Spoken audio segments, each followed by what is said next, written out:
Thank you so much for joining us today. We had an amazing response to this webinar. So much interest, and we're so glad that so many of you are making the time today to join. So being in Switzerland, I like punctuality, so let's get started. My name is Sean Fury, and I am the Secretariat Director of the Rural Water Supply Network, RWSN, hosted by SCAT Foundation.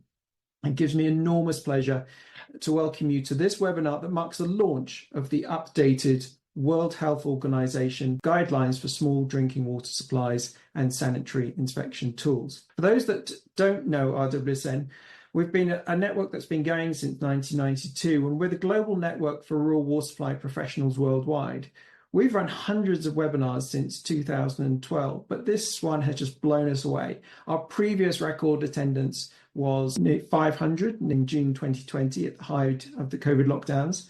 But we're looking to break that record today with over 2,000 people who've registered.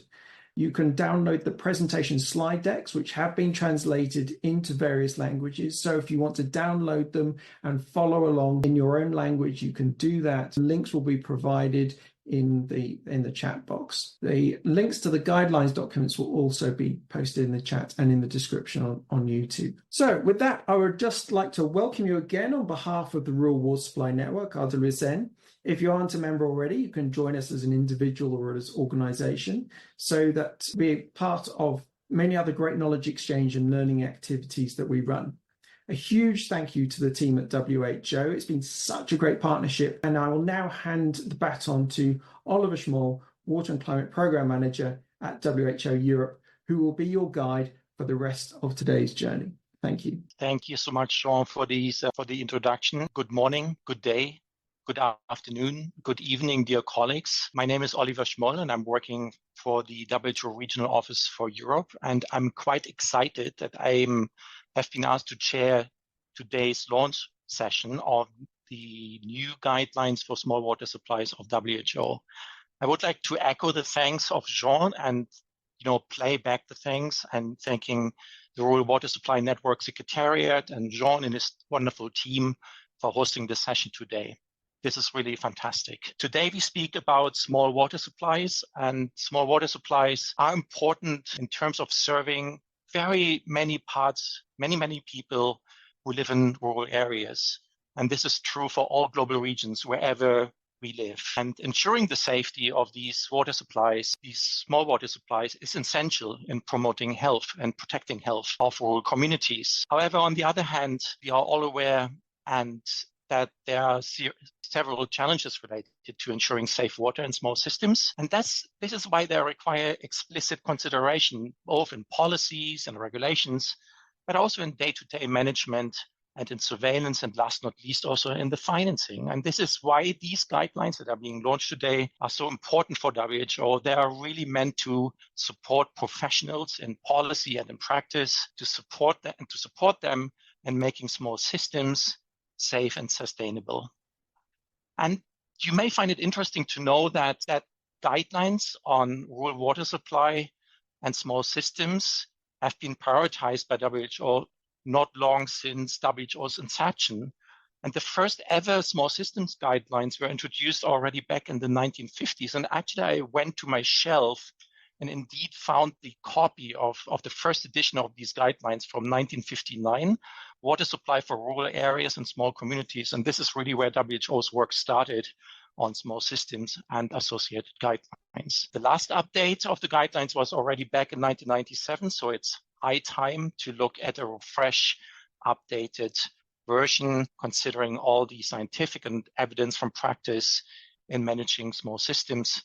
But also they come very, very timely, because in our joint efforts in reaching the vulnerable and in reducing inequalities between urban and rural areas and between the vulnerable people and the general population. With that, I hope that you will like today's agenda for the 90 minutes that we have available this afternoon. We will have opening remarks by our senior leadership in WHO and UNICEF, to be followed by the core of this webinar with a presentation on the details of the guidelines and the associated tools that come with them. We will then turn to a panel of experts from different corners around the world to share their views and experiences in managing and regulating small systems. And we will then move to an open Q&A session that gives opportunity for you to ask questions and to provide comments. And then we will point to future events in support to these guidelines. Okay, with that, I have the great pleasure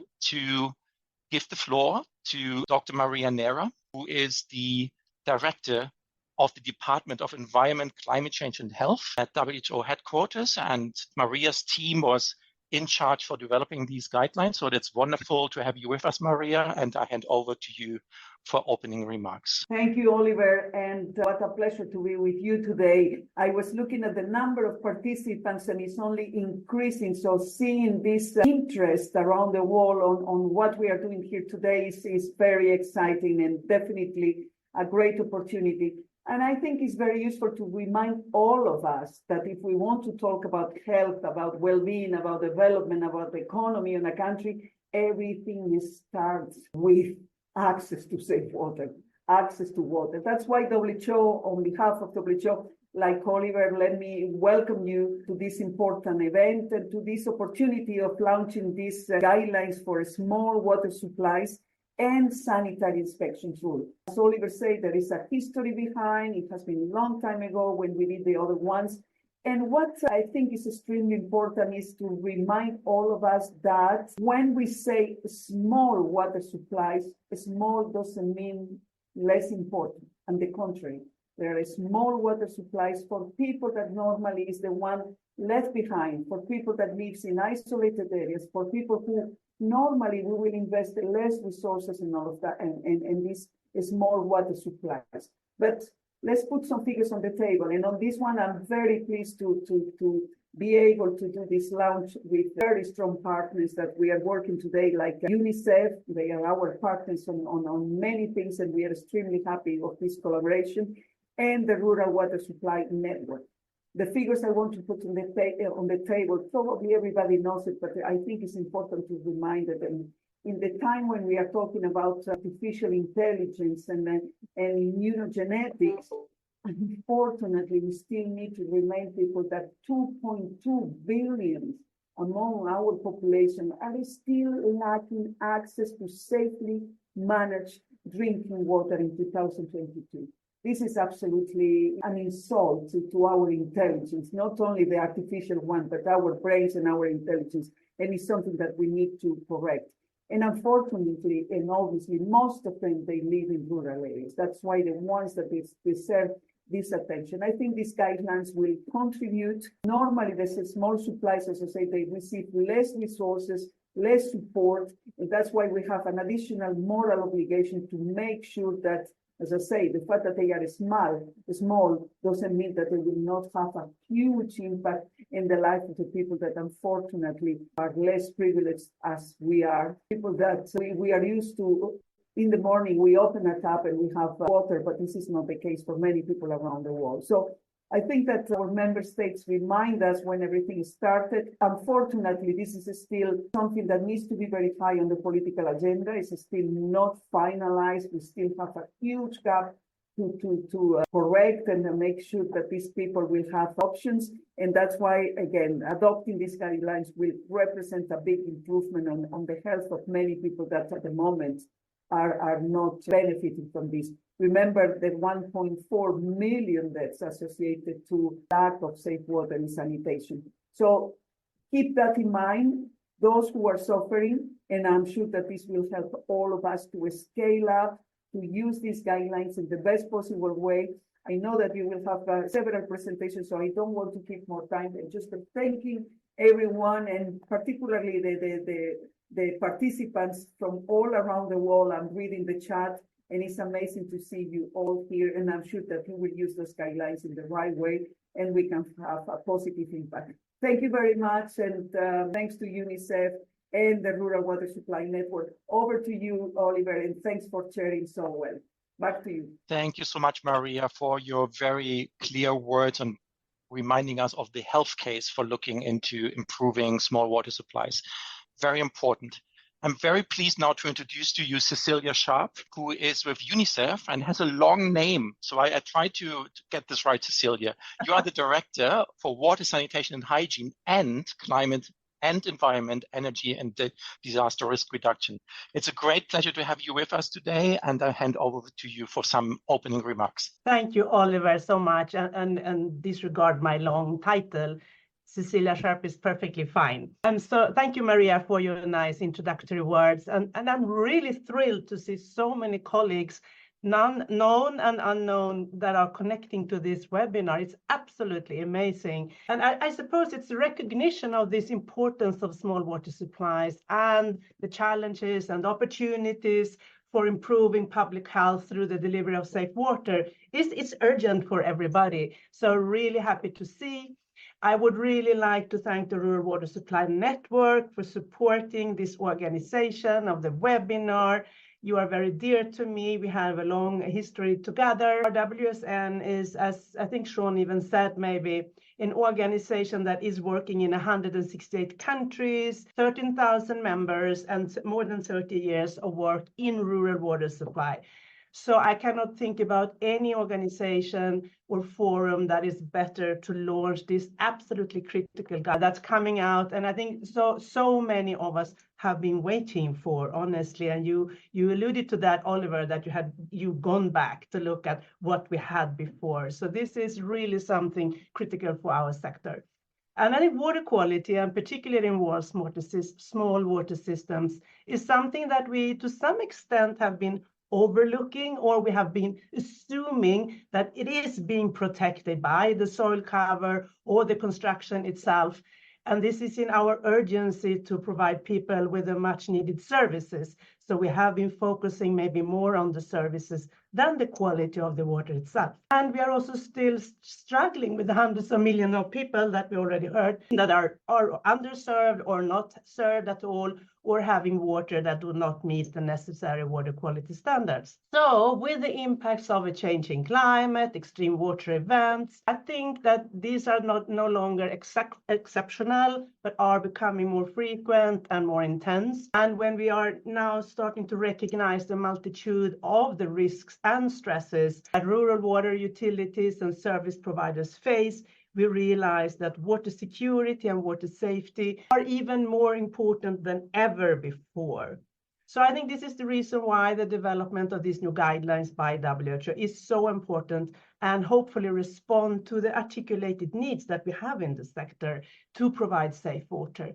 So just with this, a huge thanks to WHO colleagues who has developed the new drinking water quality guidelines for small systems and the sanitary inspection guidance, but also a recognition of the contributions to some of my UNICEF colleagues who provide inputs, and the collection of good practice examples from countries around the world where we all can learn from how this works in practice. And they are collected in an annex to the guidance. So just to finish off with saying that this guidance is also a great example again of the collaboration within UNICEF and WHO and with the wider UN family at large.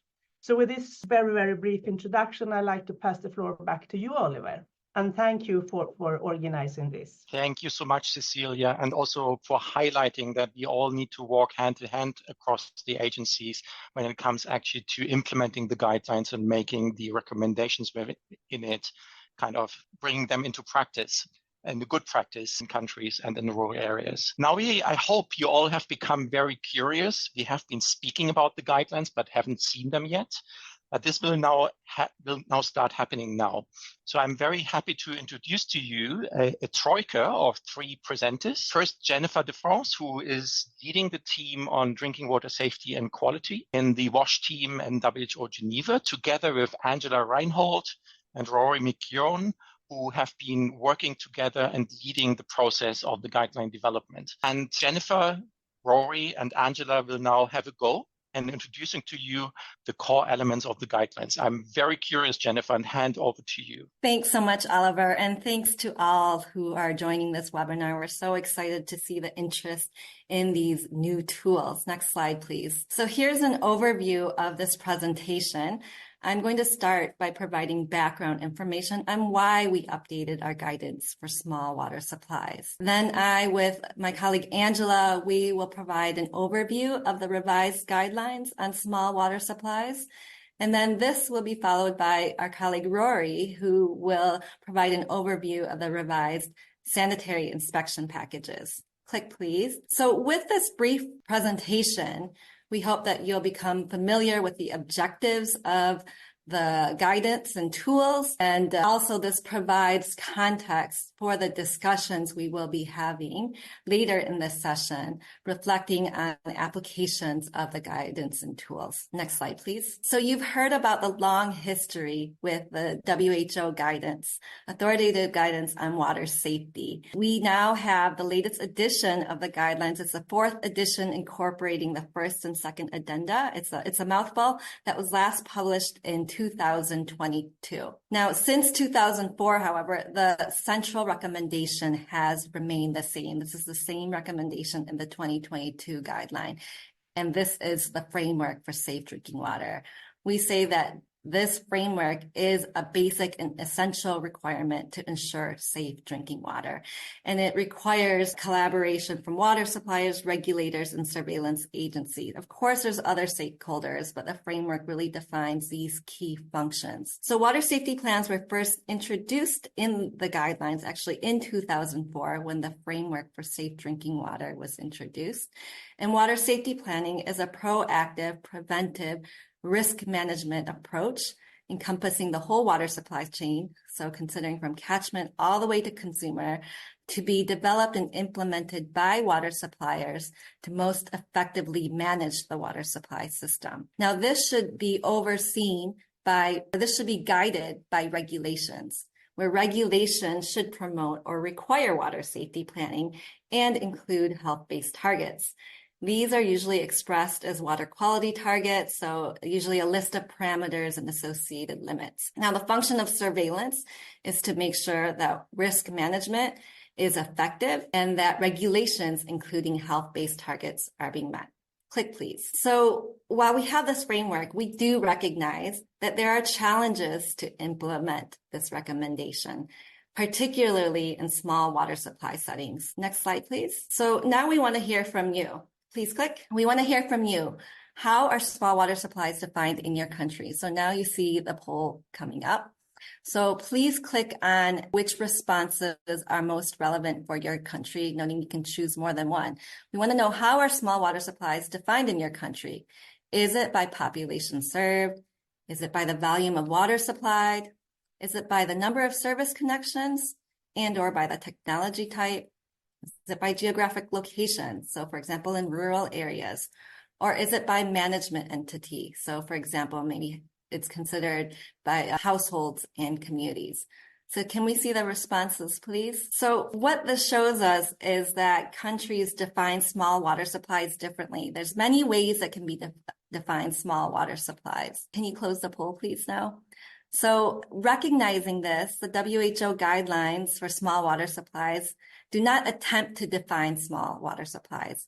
Rather, it recognizes the common challenges they face. Please click. And we heard about some of those challenges related to limitations in operations and management, all the way to political intention. And so small water supplies are more prone to breakdown and serving unsafe drinking water. And we heard the statistics from Maria about the impacts it has in terms of illness and disease. So while this is a stark situation, we need to be reminded we have the tools to overcome this. And so there's tremendous opportunities to improve the public health and well-being of many, many people in addressing inequalities we see with having access to safely managed drinking water services. So as Oliver mentioned, the position we take in these guidelines is that small water supplies require explicit consideration in policies and regulations, and there's a need for tailored approaches to address small water supplies and provide supporting tools. Now, I've mentioned update a few times, so just to reiterate, as you've heard, we have this guideline from 1997. So these new resources, the guideline on small water supplies, as well as the sanitary inspection packages, update the 1997 publication. Next slide, please. So what key changes have been made? I think we would all agree since 1997, there's been a lot of learnings in the WASH sector. Because of limited time, I'll just highlight one, and that's on preventive risk management. As I alluded to before, the 1997 guidelines did not include the concept of water safety planning. And since its introduction in 2004, there's been a lot of learnings with risk management, and that's reflected in this updated guidance. There's additionally more guidance, updated guidance based on learnings on the other aspects of the framework for safe drinking water, including regulations. The guidance has also been better targeted to decision makers. So that is those have responsibility at the national and subnational level for developing regulatory frameworks and associated programs for risk management and surveillance. So that's a key target audience, but I think it's important to note that the guidelines are relevant for many other stakeholders as well. So the guidelines now cover a broader range of supplies. So the 1997 guideline was for surveillance and control of community managed supplies. And this guideline is covering supplies that are managed by the household, community, as well as managed by professional entities, covering point sources all the way to pipe systems. And so the aim here was really to provide more tailored guidance that covers these broad typologies of small water supply systems. Next slide, please. So from this slide, I just want to highlight that the update of this guideline was a really robust process. So actually, even before 2013, there was a systematic review of the 1997 guideline with a proposal on what key updates were needed. The guidelines were updated based on the review of the evidence, as well as from experiences from practice, based on a number of mechanisms through peer review, surveys, looking at the evidence from the literature, etc. And so I really want to just take the opportunity again to thank everyone who's been involved in the guideline development process. This includes a working group that was established that oversaw the development and finalization of this publication. I'm really pleased to see that I saw some members of the working group, as well as other key experts involved in guideline development joining this webinar. Next slide, please. So the recommendations and the guidance in the guidelines, there's 10 cross-cutting principles that underpin all of that good information. And I just want to highlight a few of these. And this includes adapting for context. The guidelines should be adapted to the country situation. This includes addressing risks that are relevant for the country. Now, recognizing that small water supplies often have limited resources, it's imperative that a risk-based approach is taken to first start with the highest priority risks to maximize public health benefits and to progressively over time address additional risks as capacities and resources are gained. So really the aim of the guideline is to provide this practical advice to support this progressive improvement. And I should highlight with this the aim to be practical, the guidelines have been significantly revamped to try to make the guidance much more accessible in terms of the wealth of information the guidelines covers. So these other cross-cutting principles are really important, but we will get to some of these in some later slides and hopefully during the discussion. So next slide, please. So this shows the structure of the guidelines. You can see that the framework for safe drinking water is prominent through chapters 3 through 5 of the guidelines. Now, you see this chapter 2 on assessing the enabling environment. And this is recognizing that water quality needs to be considered in the wider context of ensuring safe, sustainable water supply services. So water quality needs to be considered in the wider consideration of broader governance, finance, human resources, and other elements of the WASH system's building blocks. It can't be considered just in silo. Now, ensuring effective use of data for action is a critical part of surveillance.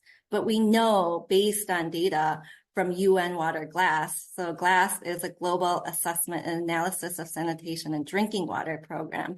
We know from their reports that more attention for the wash sector as a whole needs to be had on making sure that there is this effective use of data. And so accordingly, we've devoted a whole chapter that's addressing more broadly improving data use. Next slide, please. So with that, I hand it over to Angela. Thank you, Jennifer. And thanks to everyone who's joined us today. I see that we have now passed 850 participants, and we are just so excited to see this level of interest in the guidelines and to be able to share these resources with you. So for this part of the presentation, we're going to take you on a little bit of a tour of the inside of the guidelines to show you how the guidance is presented in a way that we hope you will find very practical and user-friendly. Next slide, please. So here is a look at the major elements of the guidelines. First and foremost, at the heart of the guidelines, we have 6 recommendations to improve small drinking water supplies. And for each of those 6 recommendations, there are a handful, somewhere between 5 and 9, practical actions that support the implementation of those recommendations in the context of small water supplies and the challenges that they tend to face. And then lastly, as Cecilia mentioned in her opening remarks, we have a collection of nearly 60 good practice examples from countries around the world that demonstrate how the guidance is being applied in practice in a wide variety of contexts. Next slide, please. So these are the 6 core recommendations in the guidelines, and we wanted to walk you through each of these because they are so central to the publication. So the first recommendation in the guidelines is to assess the enabling environment for small water supplies to understand where are the gaps and where are the strengthening opportunities. The second recommendation is to establish regulations that reflect priority risks in the local context. And the third recommendation is to work toward professionalized management of small drinking water supplies. And by this, we're talking about water supplies that are operated and maintained by well-trained and qualified individuals that are working within clear accountability frameworks, for example. The fourth recommendation in the guidelines is to promote and support water safety planning by small water suppliers. The fifth recommendation is to practice risk-based surveillance. And the sixth and final recommendation is to strengthen systems of data use to be sure that information that's available on small water supplies is being put to good use to inform decision-making and improvement action. Now, for the next couple of slides, what we'll do is we'll focus on just one of these 6 recommendations. Sean, if you could click, please. We'll focus on the recommendation that has to do with water safety planning, with the idea to show you the sort of guidance that's provided for each of the recommendations. Next slide, please. So I mentioned that for each of the recommendations and the guidelines, there's a set of practical actions to support implementation of that recommendation. And these are the 7 implementation actions for the recommendation on water safety planning. The first action is to understand different risk management approaches, in particular, water safety planning and sanitary inspection, and how these relate to each other. The second and the third actions are to establish risk management requirements in regulations and to consider a staged approach to rolling out these requirements in the context of small supplies, considering resources and capacities. The fourth and fifth actions are to provide the training and the guidance and the practical tools that small water suppliers need to enable them to implement water safety plans. The sixth action is to ensure that there's sustainable financing. And the seventh action is to link to other WASH initiatives to make sure that water safety planning is part of holistic WASH programming. So for the next slide, what I'll do is talk about just one of these 7 actions, again, to show you the sort of guidance that's provided for each of the implementation actions in the guidelines. So this action relates to establishing risk management requirements in regulations that are appropriate and that are achievable. If you could click, please, Sean. So in the guidelines, you'll find guidance on when to use different risk management approaches and tools, in particular where water safety planning is strongly encouraged, and then where sanitary inspection that includes risk management action. So here we're not just talking about identifying risks through inspection, but also taking action to address those risks. So where sanitary inspections can provide an appropriate interim risk management approach where water safety planning capacity is still being developed. And also where sanitary inspection may be an appropriate alternative risk management approach, where water safety planning is just not considered feasible, for example, in the context of household managed water supplies. John, if you could click, please. And in addition to guidance along these lines, the guidelines include a practical example from Germany in this case, where risk management requirements vary according to water supply size. So in this case example, we learned that in Germany, water supplies that serve more than 500 people are required to implement water safety plans. And this is in line with the revised European Union Drinking Water Directive. Now, in Germany, smaller water supplies are also required to implement water safety plans, those serving more than 50 people. But those supplies are allowed more time to comply with the requirement as compared to the larger supplies. And for smaller water supplies, operators are required to carry out inspections of the water supply system on an annual basis to make sure that any issues that could affect drinking water quality are identified and managed. And in the case of individual household supplies, sanitary inspections are encouraged and practical tools are provided to help householders undertake those sanitary inspections. So this case example teaches us that in Germany, all water supplies are required or encouraged to undertake some form of risk management, and the particular requirements vary according to water supply size. Next slide, please. That concludes our very brief tour of the inside of the guidelines, but I hope that that's given you a sense of the sort of information that's provided and how it's structured, and we hope it's piqued your interest to further explore the document. Now we have another complementary publication. It's an executive summary. So the 6 core recommendations that I mentioned and the implementation actions are all summarized in this roughly 10-page document that's available in English and also in Arabic, French, Russian, and Spanish. And I think somebody may be inserting a link to the executive summary in the chat box now. If not, we'll be sure to do that later. So this will be an interesting resource for you. And with that, I will now hand over to my colleague, Rory McEwen, who will introduce the new and much anticipated sanitary inspection packages, which are a fantastic resource and an important complement to the guidelines. So thanks for your attention, and over to you, Rory. Okay, thank you very much indeed, Angela. So before we move on to the next segment, we are just going to run this poll that should be popping up on your screens, just to give you all a bit of a mental breather, and also for us to better understand your level of experience with sanitary inspections. So we'd ask you all to consider which of the following 3 categories best describes your experience with sanitary inspections. So you'll tick A if you've no past experience, maybe never heard of them before this webinar. B if you've some limited experience, you've maybe encountered them on occasion in your role. Or C, if you've been maybe actively involved in sanitary inspection related work, you might have included them in your drinking water quality programming or conducting them in the field, depending on your role. So I think we'll close the poll there and just wait for the results to pop up on screen. And yeah, nice to see we have a fairly even spread in the room, and to some extent, I guess we're preaching to the converted. For the majority of the case, I see there's some of you with less experience in the virtual room, so don't panic. The next slide will provide some of the basic background on this. So next slide, please. So for those less familiar with the concept, sanitary inspections, in essence, a field-based evaluation, and to help you determine if priority risk factors are present that could contaminate the water supply. The sanitary inspections will typically use a basic checklist like the one shown here on the screen.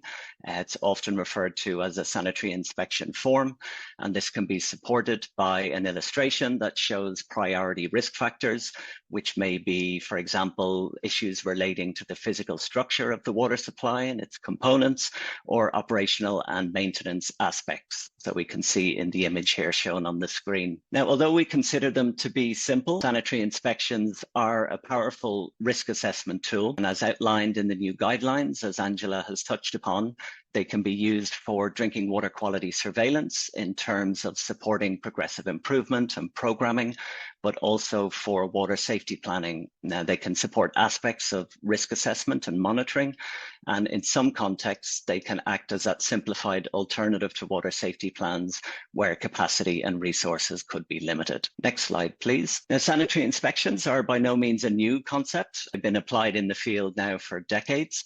In the top left, we have an example of a sanitary inspection form from our 1997 guidelines, and we can see below this how it's evolved to what we're presenting today. Now, the new sanitary inspection approach has built on this wealth of practitioner experience. And in terms of some of the key changes since the 1997 forms, well, first and foremost, each sanitary inspection form is now supported by new technical guidance and management advice. And these three elements are grouped together in what we're now referring to as a sanitary inspection package. Now, each of these packages is better aligned with the water safety planning approach.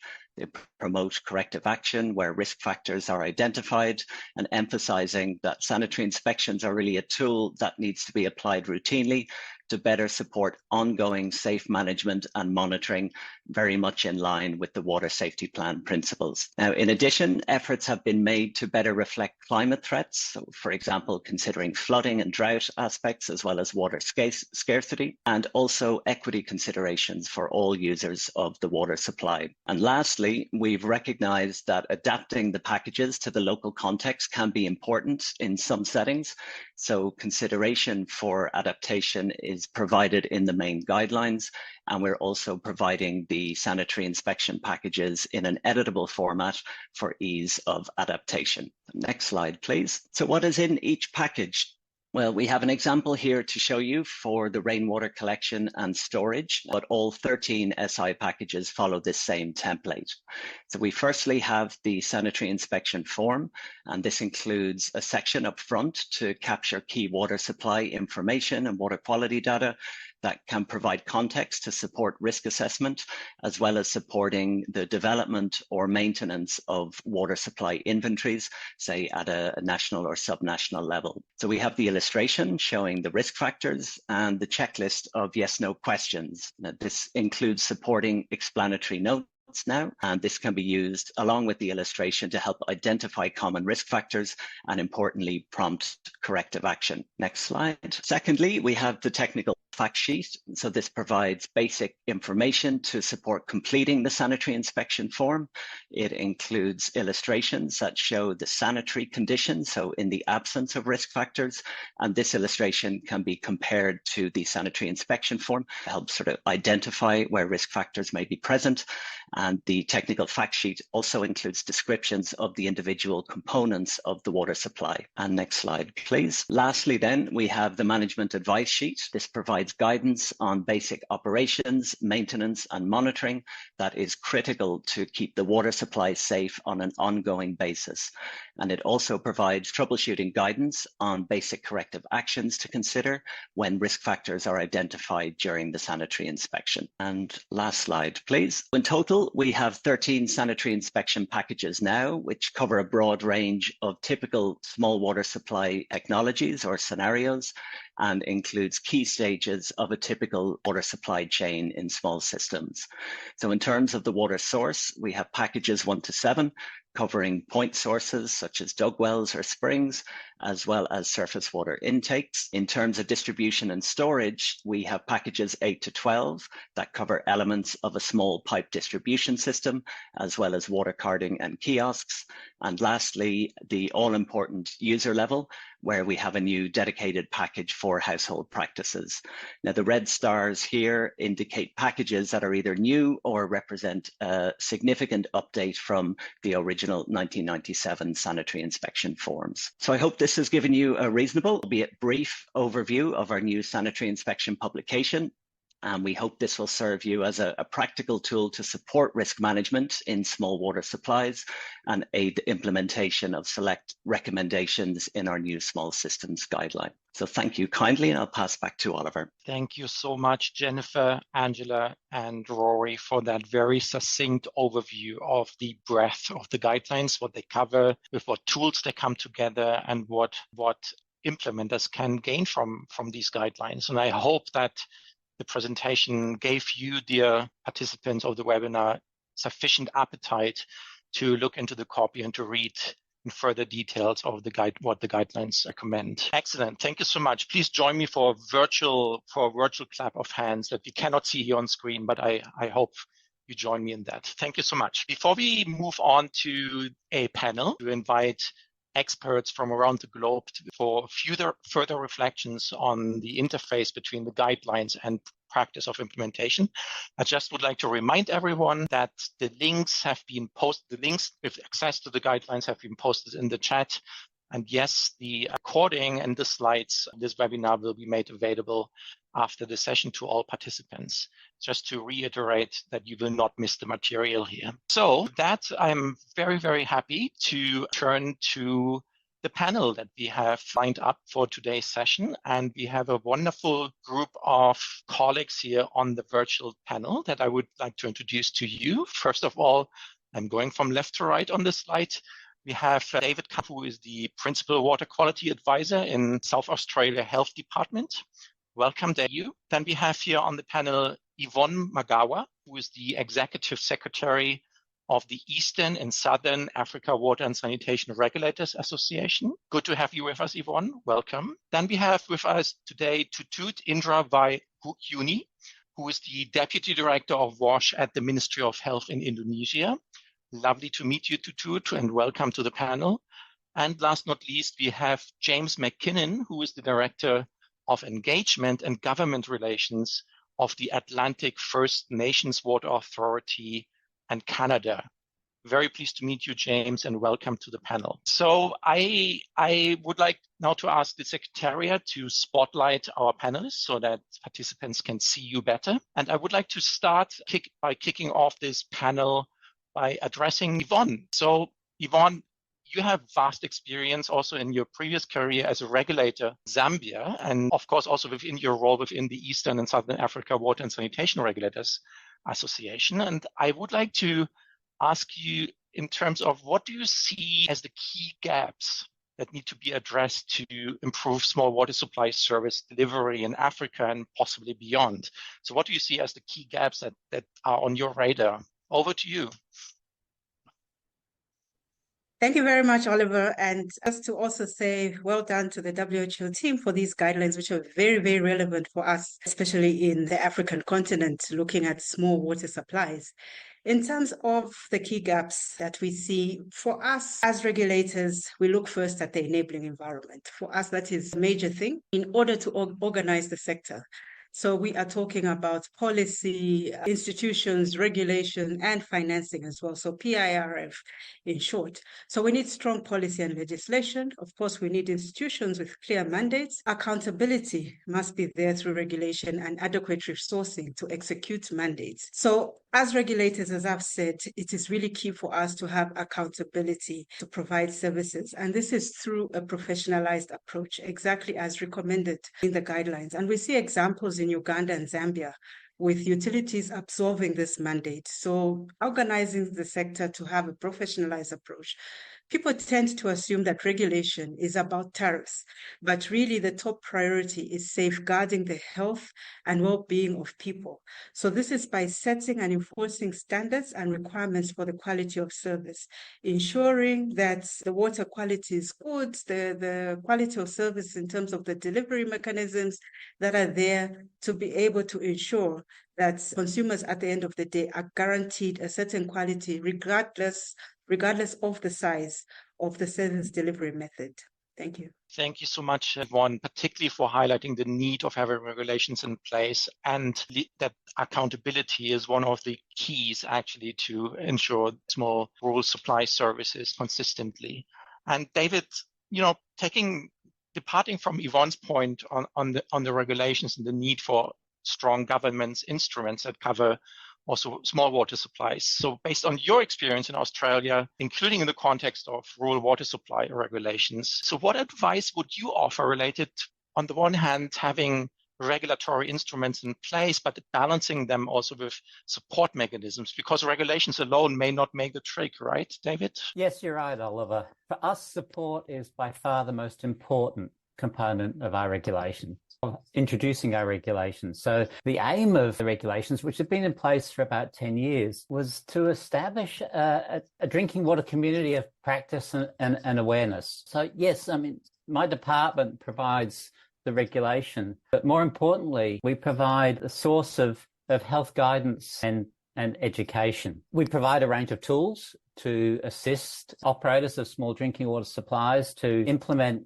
water safety plans. But more importantly, we provide the advice to enable those plans to be designed and implemented appropriately.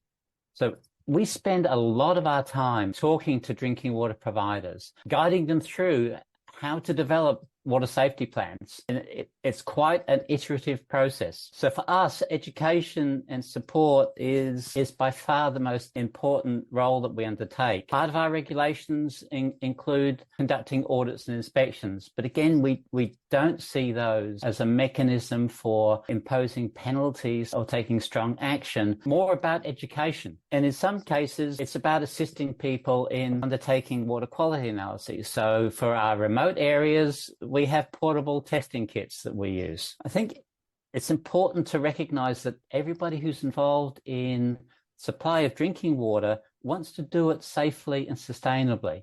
And our role is to support that, and the role of our regulations is to support that. We do have penalties as a last resort, but I can say so far we haven't issued any financial penalties in the 10 years of operation. Our strongest action, with the cooperation of a limited number of drinking water providers, has been to declare supplies as being of non-drinking water quality, while improvements are introduced or remedial action is taken. So yes, a very strong focus on support. We do have penalties if we need them, but they're the last resort. Super, David. Thank you so much for highlighting this message. We need regulations, but probably in the context of small supplies, we need less policing and less penalties, but we need support, advice, and education, and working one-to-one with the suppliers in order to achieve gains in safety and sustainability. Thank you for that very clear message. I'm now turning to you, James. So you are with the Atlantic First Nations Authority in Canada, and we have a very interesting case study in the guidelines from your work context. And so you are sitting on the other side of the table. You are not the regulator, but you are the service provider. So would you be able to share with us your perspective on the benefits that you see of actually being regulated as a service provider of small systems? So do you see any benefits of that, or is that just annoying? Over to you. Thank you for your question, Oliver. And no, it's not annoying. It's very important. And to start to answer my question, I'd like to begin by setting the current context within Canada. The regulation of water quality is a responsibility that has been delegated through the Canadian Constitution to the provinces. The land where First Nations resides is federal land. Therefore, provincial regulatory regimes do not apply. So aside from some federal minimum performance standards for centralized water systems, there's been a regulatory void in Canada for First Nations. So the Atlantic First Nations Water Authority is a utility that manages, upgrades, and maintains water and wastewater systems on behalf of our owner communities. The Water Authority recognizes this regulatory void and has developed its own regulatory compendium based off the province of Nova Scotia's regulations to ensure there's a clear standard to meet. Now that context is set, being regulated, of course, is paramount to building public trust and being transparent in our standards. Our regulatory framework is composed of both compliance and risk management elements, including water safety plans. The individual elements provide clear guidelines and standards for us to follow. And of course, while standards are good, associated benchmarks and a framework for evaluation is critical so that the Water Authority can continue to improve as a utility and help us meet the liabilities we have associated with the delivery of safe drinking water and clean wastewater. Regulations have a strategic importance for First Nations in Canada as well.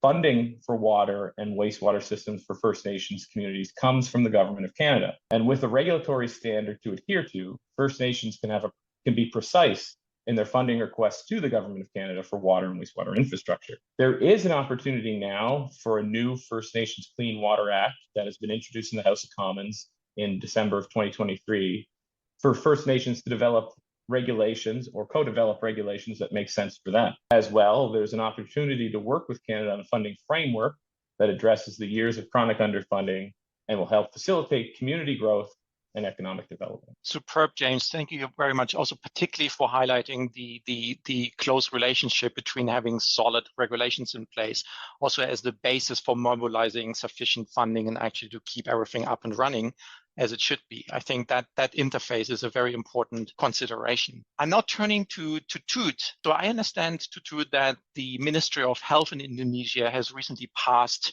a new decree on drinking water in Indonesia, which also includes a requirement on proactive risk management by water suppliers, pretty much close to what WHO recommends by its guidelines. And I would like to ask you briefly describe a little bit of what exactly the risk management requirements look like for small water supplies in Indonesia, and to share also a couple of key drivers for this new requirement. Over to you, Tut. Okay. Thanks for the question, Oliver. So thanks for giving me opportunity to share Indonesia experience. Indonesia has more than 390 district water utilities and more than 4,000 small water operators. In 2020, Ministry of Health conducted the first national drinking water survey, revealing and pressing need for increased attention and support for small water supply system. The purpose of the survey was to identify the contaminant in the point of the use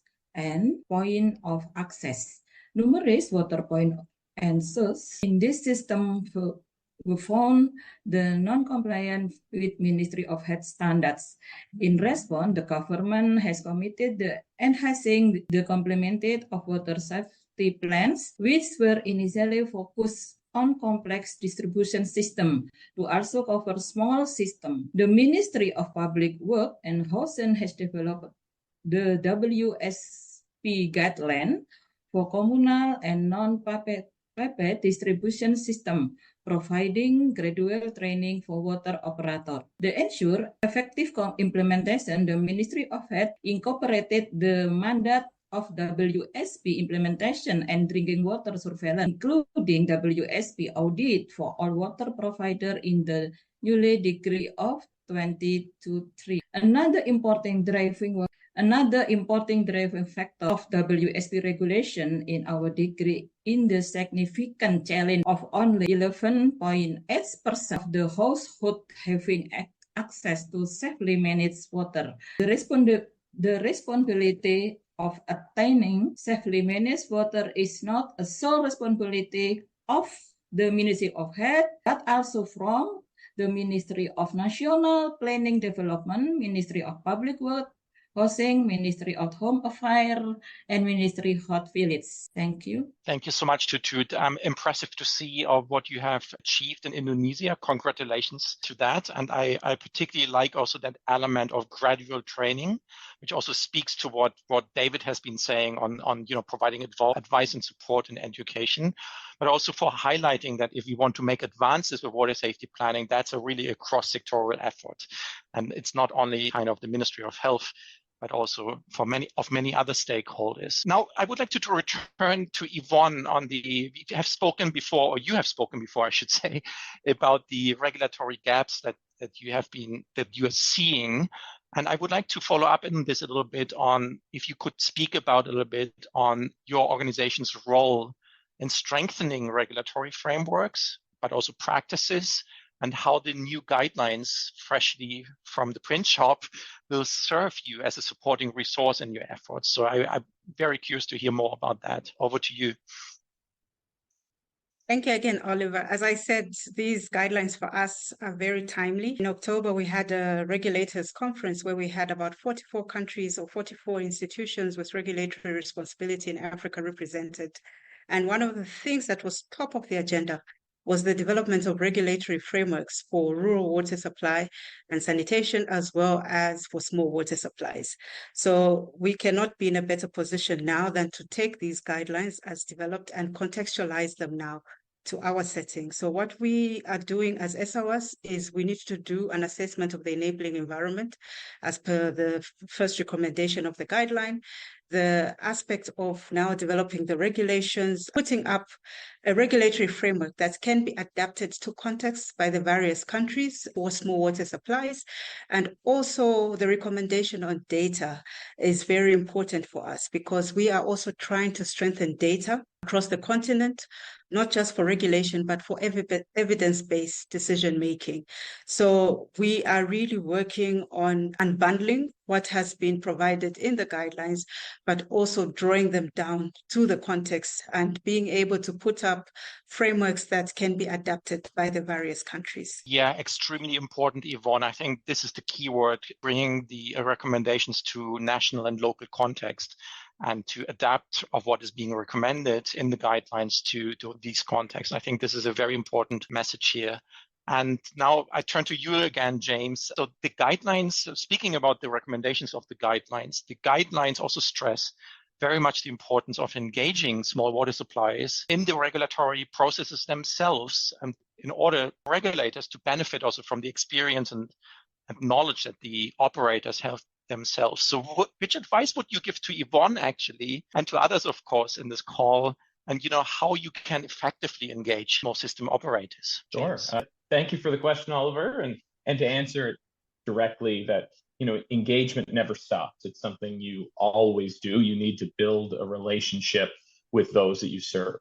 And I think the result of that engagement should be that the culture of those who you serve should be reflected in the governance of those regulations. So as I mentioned before, currently there's no legislation establishing standards of care for drinking water for First Nations in Canada, and only minimal standards addressing wastewater effluent regulations. So the Atlantic First Nations Water Authority exists in a largely unregulated and unenforced environment. So during early engagement sessions with communities, following guidance was given to us. So I have two quotes that I'll read. One, water must be looked at in a holistic way. It is connected to the ecosystems of the forest, air, and soil, as well as the people and communities. And another is nature has rights and humans have responsibilities. Stewarding the health of Mother Nature is our responsibility. So those are two quotes that we took during our engagement. So First Nations knowledge keepers, elders, and chiefs work to ensure that the form and functions of First Nations water utility and accompanying regulatory framework would not just be a copy of Western ideals, but would recognize, respect, and implement the worldview of the communities we serve. So to ensure that the Water Authority reflects First Nations values and teachings, the organization held engagement sessions to identify these core values and teachings and develop actions, functions, and structures to embed these values in our organization. These engagement sessions resulted in the identification of these key values, decision-making practices, organizational elements that are woven into our business case, mission statement, and operation of our utility. The foremost of these practices was what is called two-eyed seeing by First Nations elders. The two-eyed seeing principle, in short, ensures that on one hand, we deliver services in ways that honor and celebrate First Nations worldviews and ways of knowing, but on the other hand, also include Western technical practices. It is through these principles that we govern ourselves to adhere to our regulatory framework. Thank you. Thank you so much, James, for sharing these insights. I think what I take away, engagement never stops, must never stop, I should say, and understanding core values and understanding decision-making practices of the First Nations are key actually also to make regulations in turn effective. If they are not understood, regulations go nowhere. So I think that's kind of, these things will need to go hand in hand. Okay, for the final two questions on the panel, I would really like to focus a little bit on the importance of practical context-specific tools to support the implementation of the regulations, and particularly by focusing on water safety planning and surveillance practices. And I understand to toot that in Indonesia, sanitary inspection is a key surveillance activity, and that the WHO sanitary inspection tools available have been used to develop nationally adapted templates and tools. So could you briefly speak a little bit about the value of the sanitary inspections, the surveillance tool in the Indonesian context? That would be lovely. Over to you. Okay, there are two categories of surveillance system in Indonesia, internal and external. Internal surveillance involves water supplies conducting surveillance and reporting to the district government, while external surveillance is done by sanitary in primary health center. Indonesia is probably among the first countries that have initiated the updated version of sanitary inspection to 2018. Indonesia has used sanitary inspection for types of water points. The need for more comprehensive sanitation inspection packages is based on the national survey which identified contamination issues beyond the initially focused area. The new of water supplies and of the additional information for risk management in the phase 2 climate event. And pictorial sheets with technical information make sanitation have easy understanding on the risk and remedial action recommendation. These tools, customized for the local context, contribute significantly to the regulatory framework. As of 2023 or 16, sanitary inspection form endorsed by the WHO integrated into both internal and external surveillance systems. There are also considerations of developing the digital tools to change to the paperless and electronic reporting system. The sanitation form the complemented by an inspection methodology that guides sanitation using hamlets and water facility for infection during limitations in human and local financial resources. Given Indonesia's size with nearly 218 million people, the priority strategy enable sanitary to focus surveillance activity on area with the highest contamination risk and potential public health outcomes. Thank you. Thank you, Tutut, for this very clear message on the added value of using sanitary inspections consistently, and particularly also as a tool helping actually identifying areas where greatest attention will need to be paid when you have pockets or clusters of risks that will need to be addressed as a result of the inspections. Very clear message. Thank you so much for that. And David, now turning to you, for having the final word in this panel. It's a big responsibility, I guess. So we heard earlier from Tutut that in Indonesia, they have a regulatory requirement of implementing WSPs, as South Australia has for many years already. And I'm curious to learn more about what tools you have been developed in South Australia to support small water supplies in implementing risk management requirements in the field. Over to you, David. Thanks, Oliver. We have developed a range of tools, and the aim of the tools is to demystify water safety plans, or the concept of water safety plans for operators of small systems. Yes, it's their business, but it's not their core knowledge or often their core activity. So we have to provide as much assistance as we can. We've developed a range of templates for water safety plans for the simpler systems. So for small rainwater tank-based systems, which are very common in South Australia, we've developed a subset for water safety plans for rainwater tank-based supplies in higher risk premises. So we have hospitals that provide rainwater for some of their patients. We have aged care facilities that do that as well. We have food manufacturing premises that use rainwater in rural and remote areas as their source of water.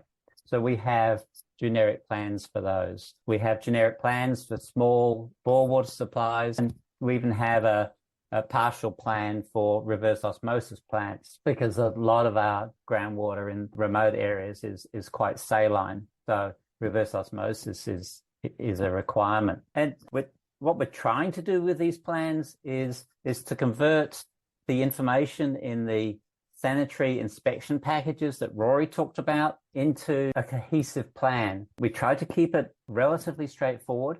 simple but effective, and recognizing that these plans are going to be much smaller than the large water safety plans that our big water providers have. So very keen to have the essential information in those plans. We've got a range of other tools, a lot of communication tools. So on our website, we have lists of auditors and inspectors. We have lists of laboratories that providers can use, and we have appropriate forms. So a key component of our water safety plans and our regulation is our incident protocol. So for us, it's really important that if something goes wrong, the drinking water provider calls us and completes the form, sends it in to us to communicate if something is going wrong. So we provide the tools for that. And we support that with constantly being available. So we have a 24-hour a day, 7-day a week service. If somebody wants to call us, they're there. So we have this package of tools to try and make it as straightforward as possible. Because we talk about water safety plans, but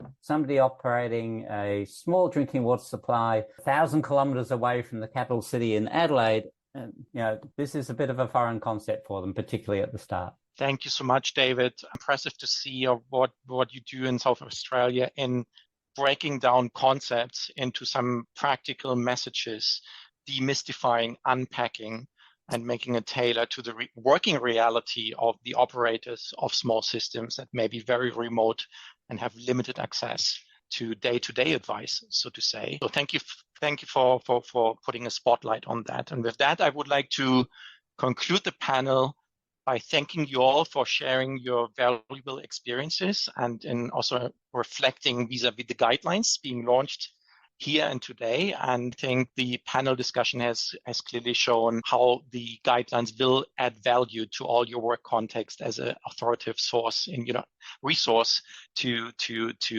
further strengthen your work and what you do in support to small systems. Thank you for that. Now we turn to a open Q&A session, and I would like to ask the panelists to stay where they are, because we may turn some of the questions that float in also to you and would invite you to help with answering them.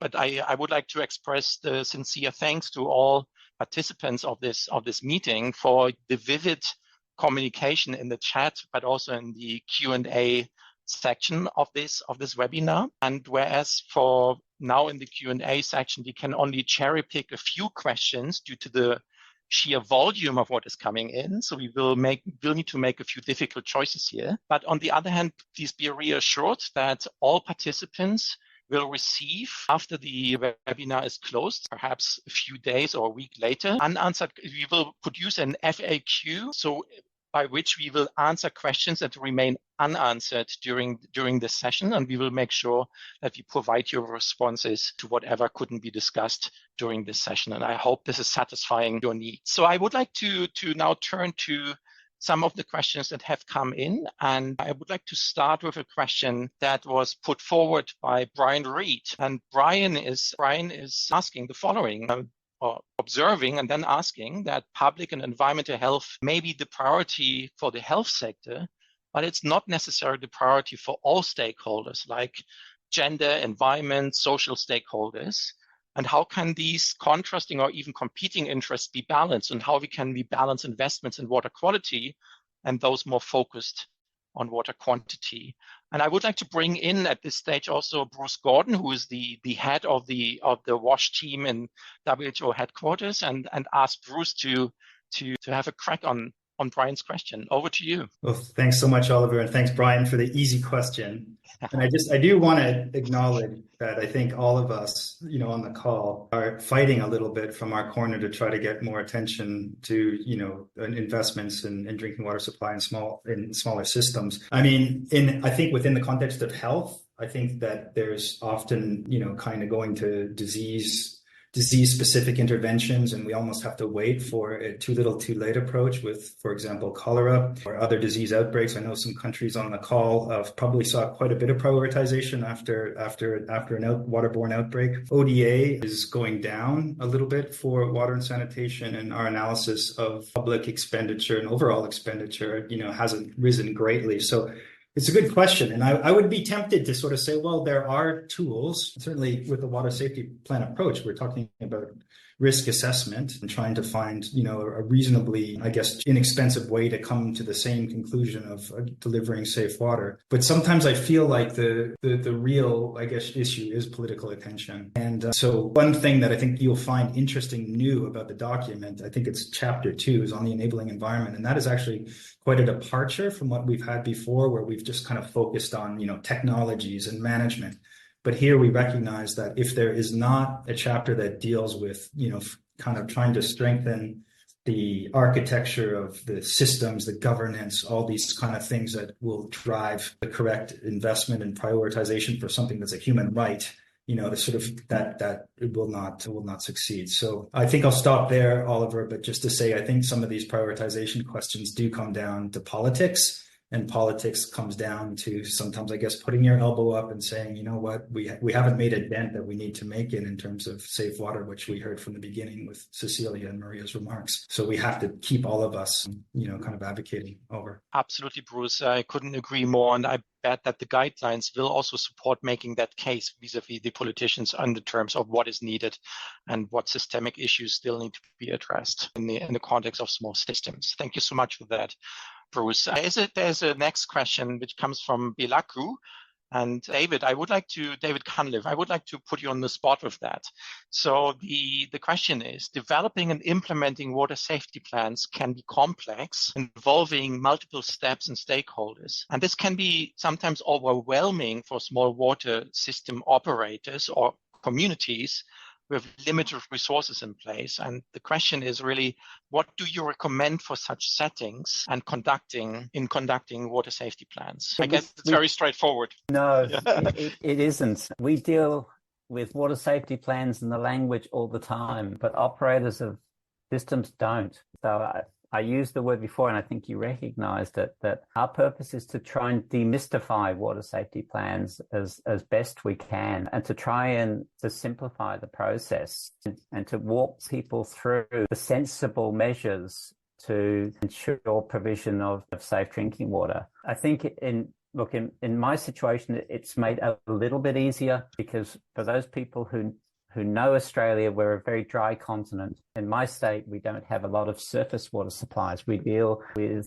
bore water and rainwater supplies. So our aim is, with our generic plans, is to develop a step-by-step process. It's iterative. It can involve a lot of conversations. So we'll have a drinking water provider talk to us, then they'll attempt to complete a water safety plan. They'll submit it to us. We'll have a look at it. We'll see where they've done a good job, where it needs some improvement, and go through this process of designing the water safety plan to ensure safety. I think trying to stress that a lot of it is reasonably common sense. I mean, if you look at the sanitary inspection packages in these guidelines, they're reasonably straightforward. There are not a small number of steps, but a limited number of steps and processes that you need to implement to provide safety. And I think another important component of the guidelines and this document is the most important thing is get started. Get started with your water safety plan. That's by far the most important thing. Then you're on the path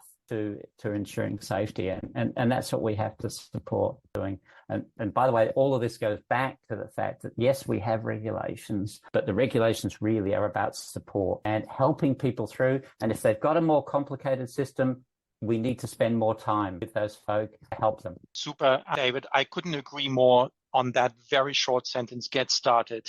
I think getting started is a very important message, not getting overwhelmed by a system, but try to make advances step by step by implementing water safety plans and not getting distracted by complications. But each step is an advancement in the management of the small supplies.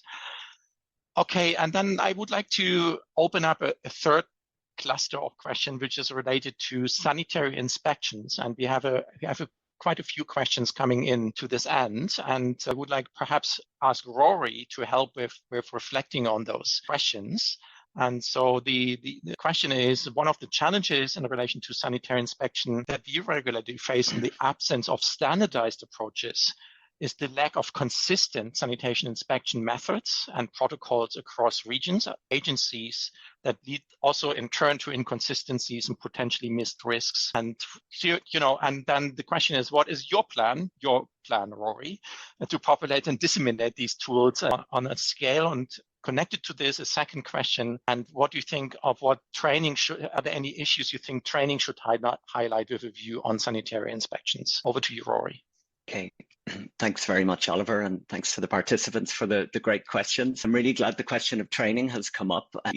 We talked earlier about sanitary inspections being a simple approach, which they are, but that doesn't mean that training isn't important, and it should be considered, when applying sanitary inspections in any context. So you can have different users of the packages as well, which needs to be considered. It could be simplified SIs for households or, more sophisticated for water suppliers or surveillance staff, but they all should have that sufficient knowledge to ensure, consistency and accuracy of results, to inform, action at the local level, but also to ensure that there is, reliable data being generated either nationally or subnationally to inform policy and programming. And linking with one of the discussion points earlier about the supporting role of authorities. So really that's where it comes to the fore here, I feel. There is a need to consider developing capacity building programs. This can include training packages that are tailored to the local context and, particular aspects, different people's perception of risk, I think, is one of the key elements for ensuring consistency. And it is something that can be managed, by basic tools, say having, operational definitions for what is a superficial crack versus a deep crack. They can be easily integrated into national training programs as well. And on the first part of that question about supporting dissemination and uptake, we'll of course be working closely with our partners that are here today to make sure these are shared far and wide. And we'll also be considering some technical webinars, I think, which will be touched upon later. Thank you. Thank you so much, Rory, for these reflections on the sanitary inspections, also highlighting that there is more to come after today in terms of support further dissemination, but also building capacities on country level. So maybe I don't know, I can't see the audience here, so I'm speaking a little bit in the dark hole, but if everyone agrees, we would probably suggest to spill over for 5 to 7 minutes to accommodate another couple of questions before we are moving to the close, if everyone agrees. And as I cannot see the answers, I assume majority agrees here. And I would like to bring forward a question that actually comes from a former colleague of ours, from Robert Boss. And Robert basically observes that some 10 years ago, the narrative around small community water supplies was about the lack of technical knowledge, experience, and capacity to operate and maintain the systems. And today's discussions seem to show a shift to the need for regulatory frameworks and surveillance. How does this link to the previous focus, and is this addressed in the guidelines these days? And I think I may add, and basically on how does that link to the overall observation that were also made earlier by James and Yvonne on the need for professionalizing operations and management of small water supplies. And I don't know, James, Yvonne, would you be ready to offer a reflection on this observation of Robert here? James, I see you on screen. That means yes, perhaps. So can I put you on the spot with that? Yeah, sure. I think, if there's a link between it, I think it can't be unlinked, as you could say. So of course, you need a regulatory standard to meet and aspire to. But from the water authorities, the Atlantic First Nations Water Authority perspective, the professionalization of our staff has been important. So a little bit of context from our organization is we operate in 3 provinces in Atlantic Canada, and we're centrally managed. Our CEO and procurement happens at a central office, but our communities are across all of Atlantic Canada. So we were able to create economies of scale, especially in our operations department, to have, superintendent of operations, superintendent of technical services that looks after our SCADA and instrumentation, and provide that level of professionalization to our on-the-ground staff. As well, being a larger organization and amalgamating the services between the 12 communities we serve, we're able to have dedicated staff to the training and professionalization of the staff on the ground. So with that support, we can continue to aspire and meet to the regulatory standards that we put in front of us. Thank you. Yvonne, do you want to come in here and build on James' observations? Yes, just to say very quickly that one of the issues that's actually motivating regulators to do something about small water supplies is the same issues of maintenance, operation and maintenance of the infrastructure. The rate of breakdown is just too high. And how do you then resuscitate the infrastructure at the end of the day when the communities don't have the capacity? So like the examples which I gave earlier for Uganda and Zambia, where this is being brought under the umbrella of utilities, to be able to manage these small water supplies is also, to what James is saying, economies of scale. So you take advantage of a larger entity that can subsidize to a certain extent within its operations and bring the community-based managed supplies, maybe in some cases community-based, but bring them under a professional umbrella that allows operation and maintenance to continue, but in a professionalized manner and with sustainability. So that is the consideration that is there with regulation. Okay, superb. Thank you, Yvonne and James, for re-emphasizing the issue and the need for professionalization in order both to meet regulations, but also to build the technical capacity of staff or community members running these supplies. I think these are key ingredients towards making success and making these systems safe on the long run and in a sustainable fashion. So with that, we have reached the hour, but the seminar is not yet closed. And I now have the great pleasure to invite Bruce Gordon. As I said earlier, Bruce is managing the WASH team at WHO headquarters, whose leadership the guidelines have been developed. So really congratulations, Bruce, and your team for making this important step. And Bruce will now speak a little bit towards the end of this webinar of what is coming next, what you can expect of WHO as follow-up to this very launch webinar. And with that, I say already bye-bye and thank you for your attention, and hand over to Bruce. Thanks so much, Oliver. So just, 2 slides left, and so it'll be quick, but this is the really exciting part for us because we're certainly going to be advising all governments and ministries to align with these recommendations to the extent possible. They're advisory, but they are good practice. And then there's a whole program of work which many of you spoke about and had questions about how we're going to move into the future. The first issue, of course, is translation. You saw with the executive summary, we have translated executive summaries, and then it's a bit of a work program to make sure these guidelines are translated into numerous languages. We expect the French version as a first step in the second quarter of this year. As far as training packages, we're really excited to bring to you different presentations, whether they're focused on one piece of the guidelines along the lines of some of the specific questions or whether they're on the overall guidelines themselves. We'll be working to make those available so that you can also use those yourselves.